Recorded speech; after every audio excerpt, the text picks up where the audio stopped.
Good morning. आज समझते हैं थर्मोडायनेमिक क्या है। हीट, वर्क और एनर्जी का खेल कैसे चलता है वही थर्मोडायनेमिक है। बोला गया कि जो गर्मी, काम और जो ताकत का खेल उसे ही थर्मोडायनेमिक कहते हैं। थर्मोडायनेमिक के 4 लॉज हैं। लॉज क्या खेलता है, रियल लाइफ एग्जाम्पल से समझते हैं। जीरोथ लॉ, अगर ए बी और बी सी हो तो ए और सी बनता है। कहने का मतलब है कि अगर 3 चाय के कप सेम टेम्परेचर पे हैं, कि जैसे ए और बी है और बी और सी है, तो ए और सी हो जाएगा। क्यों होगा? मान लो चाय को हम गरम किए और 3 कप में अगर डालेंगे तो तीनों का टेम्परेचर सेम ही होगा। फर्स्ट लॉ, एनर्जी बनती नहीं बदलती है। कहने का मतलब ताकत बनती नहीं है बल्कि वो बदल जाती है। जैसे पेट्रोल को हम लोग गाड़ी में डालते हैं तो उससे गाड़ी चलती है और गर्मी निकलती है, जिससे हीट। सेकेंड लॉ, गर्मी से ठंडी की तरफ हीट जाती है। सेकेंड लॉ का मतलब है कि गर्मी से ठंडी की तरफ हीट जाती है, ना कि ठंडी अपने आप हीट हो जाती है। चाय ठंडी हो जाती है, खुद गर्म नहीं होती। थर्ड लॉ, -270 डिग्री सेल्सियस से सब रुक जाता है। मतलब ये -27 डिग्री सेल्सियस ये लास्ट है। इसे हम लोग एब्सोल्यूट जीरो कहते हैं, बिल्कुल डेड। एनर्जी बर्बाद नहीं होता।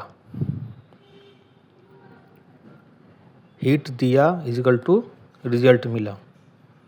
गर्मी देने से रिजल्ट मिलेगा।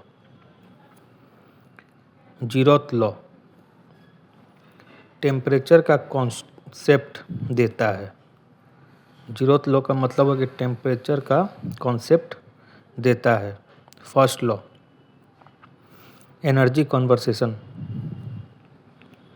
एनर्जी कन्वर्सेशन का formula universal equal to Q minus W। Second law,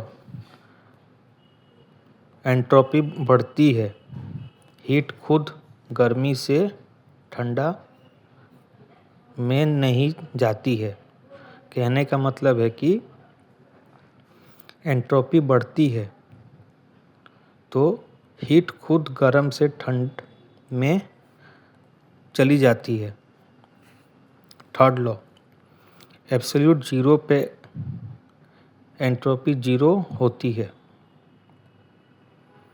जैसे यहाँ देखो, सेम चीज़ को यहाँ अच्छे से समझाया गया है कि टेम्परेचर का कॉन्सेप्ट देता है zeroth law. Zeroth law, first law, energy conversation. Energy बनती नहीं बदलती है। सेकेंड लॉ, एंट्रोपी बढ़ती है, हीट खुद गर्म से ठंड में जाती है। गर्म से ठंड की तरफ हीट जाती है।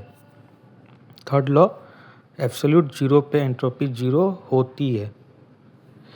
जैसे -27 डिग्री सेल्सियस पे सब रुक जाता है। एब्सोल्यूट जीरो मतलब बिल्कुल डेड। ये हो गया थर्मोडायनेमिक्स। थर्मोडायनेमिक का मतलब हो गया हीट, वर्क और एनर्जी का खेल कैसे चलता है वही थर्मोडायनेमिक है। थर्मोडायनेमिक का मतलब यह है कि जब गर्मी और काम और उसका ताकत का जो खेल हो वो कैसे चलता है, उसे ही हम लोग थर्मोडायनेमिक कहते हैं। तो थर्मोडायनेमिक आज के लिए इतना ही। अगर कोई डाउट हो, कन्फ्यूज़न हो तो मुझे कमेंट सेक्शन में कमेंट करें, मैं उसे नेक्स्ट वीडियो में समझा दूँगा।